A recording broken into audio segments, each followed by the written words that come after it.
Good afternoon. Akvotve Yeshua. We discussed that God in His great wisdom used Yeshua to formalize creation. Now in the same way, when you and I accept Yeshua as our Savior, as our salvation, we are formalized through Yeshua, John 1.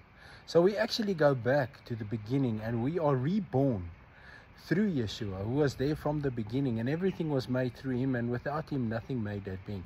Then all the covenants become ours. Shabbat becomes ours. We are part of that covenant, the day of rest that God made.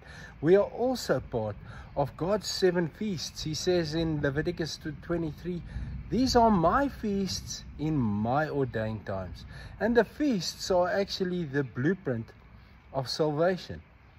The first feast, the Pesach, or the Passover, was completed when Yeshua died, when He sacrificed His own life. Also, when you and I accept Yeshua, we actually die in the old and we become new.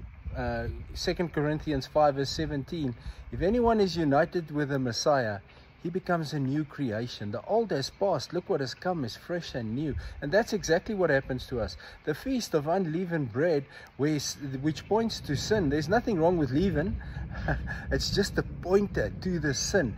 Now the leaven infiltrates the entire bread. And the same way sin infiltrates our life. So when we celebrate the unleavened bread, the feast of matzah, we celebrate that sin has no longer a place in our lives. We strive towards ridding sin of our lives. We strive towards the new life. We strive towards having Yeshua in us and then getting rid of the old life, that the old life has no more space in us.